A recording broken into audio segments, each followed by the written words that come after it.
몇 일 뒤에 시작될 아시아 최대 축구 대회인 아시안컵에 대비하여 각 나라의 축구 대표팀들은 점차적으로 자사의 선수 명단과 전술을 완성하고 있습니다.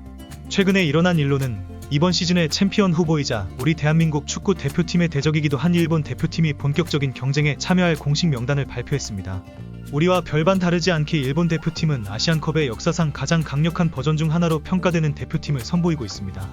아시안컵에 참가하는 26명의 선수 명단을 보면 일본 대표팀의 강력함을 짐작할 수 있습니다. 이들 중 20명은 유럽에서 온 선수들로 구성되어 있습니다. 이는 아시안컵에 참가하는 국가 중에서 압도적인 수치입니다. 특히 리버풀의 팀대표이자 중앙 미드필더 와타루 엔도, 브라이튼의 윙어 가오루 미토마, 아스널의 수비수 토미야스 타케이로, 허더즈필드의 수비수 나카야마, 유타 등 유럽에서 뛰고 있는 유명 선수들이 명단에 포함되어 있습니다. 그리고 레알 소시에다드의 수비수 쿠보 타케우사, 보움의 공격수 아사노 타쿠마와 같은 젊은 재능들도 참가 명단에 이름을 올렸습니다. 한편 우리 대한민국 대표팀도 유사하게 유럽에서 뛰고 있는 다수의 선수들이 참가하고 있습니다. 따라서 일본이 대표팀 명단을 공개한 후에는 여러 큰 신문이 두 국가 대표팀 간의 선수 명단을 비교하는 기사를 내놓았습니다. 베트남에서 가장 큰 신문 중 하나는 아시안컵 2023 일본 1위 후보조사 라는 제목의 기사를 통해 이 관련성을 언급했습니다. 이 신문은 다음과 같은 평가를 내놓았습니다. 일본 대표팀과 비교할 때 한국 대표팀은 아직 능가하기 어렵습니다. 일본 대표팀은 선수들 간의 균형이 더 동등하며 한국 대표팀보다 뛰어납니다. 그러나 현재 아시아 축구 전체 수준을 고려할 때 한국 이외에도 일본과 대치할 만한 팀이 거의 없습니다. 다른 중국에 신뢰할 만한 신문 기사에서 제목이 일본 아시아컵 참가 선수 명단 발표, 미토마 카오루와 토미야스 타케이로 등 출전, 최강 및 뛰어난 선수진으로 결승 향하는 중인 것을 알 수 있었습니다. 기사에서는 또한 다음과 같은 평가를 내리고 있습니다. 이번 대회의 현실적인 상황을 고려할 때 그들은 쉽게 8강과 준결승에 진출할 것으로 예상됩니다. 상위반은 일본, 하위반은 한국이기 때문에 두 팀이 결승에서 맞붙을 가능성이 높습니다. 아래 기사에는 다음과 같은 한국과 일본 대표팀에 대한 비교적인 의견이 나와 있습니다. 혹시나 한국뿐만 아니라 누가 되었든지 간에 일본과 직접 맞붙을 수 있는 것은 한국뿐이겠죠. 한국과 일본 간의 격전을 기대합니다. 한편 국제 뉴스 한 페이지에서는 대한민국의 경쟁 상대, 일본, 유럽 출신의 핵심 선수로 이뤄진 출전 명단을 아시안컵에 파견이라는 제목으로 보도되었습니다. 기사에서는 일본과 대한민국 간의 기대감에 대한 몇 가지 기대를 전하고 있습니다. 일본은 D조에서 이라크, 인도네시아 및 베트남과 맞붙게 될 것이며 대한민국은 2조에서 바레인, 요르단 및 말레이시아와 대결합니다. 동아시아의 경쟁 상대들이 각 조에서 승리를 거두고 본선 진출을 이어가면 그들은 결승에서 대결하게 될 것입니다. 분명히 대부분의 언론과 전문가들은 일본 대표팀에 대해 매우 높은 평가를 내리고 있습니다. 분명히 대다수 언론과 전문가들은 일본 대표팀에 대해 매우 높게 평가하고 있습니다. 그들은 이 팀을 올해의 챔피언십 후보로 여기며 이 나라의 역사적인 성과를 차지한 선수들과의 출전 명단의 품질 때문입니다. 그러나 이와 별개로 한국 대표팀도 매우 높게 평가되고 있으며 그들은 일본과 직접 맞붙을 수 있는 유일한 경쟁 상대로 간주됩니다. 두 팀의 출전 명단을 비교하면 두 나라의 유사성을 쉽게 확인할 수 있습니다.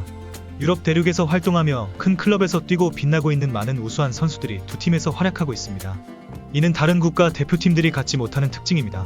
그러나 비교적으로 평가하면 일본이 높은 평가를 받고 있지만 두 팀 간에는 각각의 강점과 약점이 있습니다. 일본 대표팀은 이번 명단에 유럽에서 활약하는 선수가 20명이나 포진한 반면 우리 대표팀은 같은 수의 선수가 단 12명에 불과합니다. 이는 상당한 차이로 일본은 부상 등의 상황에 대비해 질 높은 선수들을 대기 명단에 두고 대응할 수 있는 반면 우리는 주축 선수들이 부상을 입을 경우 상당한 제약을 받을 수밖에 없습니다. 게다가 일본 대표팀의 수비는 우리보다 훨씬 강합니다. 지금까지 한국 대표팀의 수비는 경험이 부족하고 침착하지 못해 실점이 많다는 평가를 받아왔습니다. 이번에 김민재와 김지수 등 수비력이 뛰어난 선수들이 있지만 일본 대표팀은 유럽에서 활약하는 선수들을 배치해 수비를 강화할 수 있습니다.